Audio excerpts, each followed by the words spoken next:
Եվրախորհրդի խորհրդարանական վեհաժողովի նախագահը անջատել է հայ պատգամավորների խոսափողերը եւ թույլ չի տվել խոսել կաշառակեր պատգամավորների մասին։ Նախ Նաիրա Կարապետյանը անդրադարձել է Ադրբեջանի լոբբիստ վեհաժողովում ԵԺԿ քաղաքական խմբի նախկին ղեկավար Լուկա Վոլոնտեին, նշելով, որ կոռուպցիոն գործարքների համար նրա նկատմամբ ընթանում է քննություն։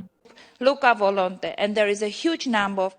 դատախազությունը կաշառակերության եւ փողերի լվացման գործով քննություն է անցկացնում Լուկա Վոլոնտեի նկատմամբ, որն Ադրբեջանի կառավարությունից ստացել է 2.390.000 եվրո կաշառք Ադրբեջանում քաղբանտարկյալների վերաբերյալ զեկույցներին դեմ քվեարկելու համար։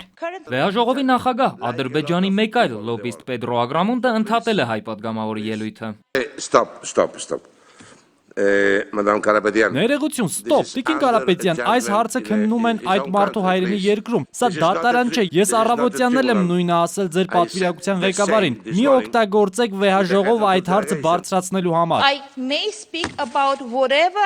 Ես խոսելու եմ այն ամենի մասին, ինչը իմ կարծիքով մտահոգիչ է այս վեհաժողովի համար, այնպես որ ես կշարունակեմ իմ ելույթը։ Ագրամունտին հուշում են, թե ինչ է պետք ասել։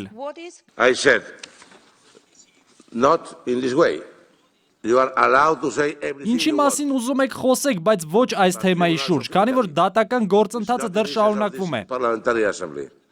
This is the topic that concerning all the parliamentary assembly. Ես իմ մտահոգություններն եմ կիսում իմ գործընկերների հետ։ Դուք ինչու եք իմ ձայնը կտրում։ With my colleagues. Why are you shutting me up? Նաիրա Կարապետյանը նշել է, որ խոսելու է կոռուպցիայի մասին ու Ագրամունդը իրեն արգելել չի կարող։ Րոպեներ անց սկանդալը շարունակվել է, հայկական պատվիրակության անդամ Նաիրա Զոհրաբյանը վերադարձել է Լուկա Վոլոնտեի թեմային ու խոսել վեհաժողովի կաշառված մյուս պատգամավորների մասին։ Այստեղ Ագրամունդին իարթերը տեղի են տվել։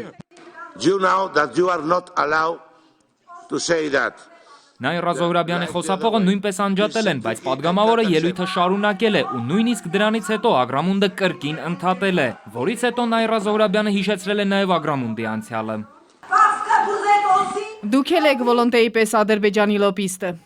Դահլիճում լսվել են բղավոցներ, րոպեներ անց նիստն ավարտվել է, փակելով նաև վեհաժողովի աշնանային նստաշրջանը։ Դավիթ Սարգսյան, ժամը լրատվական։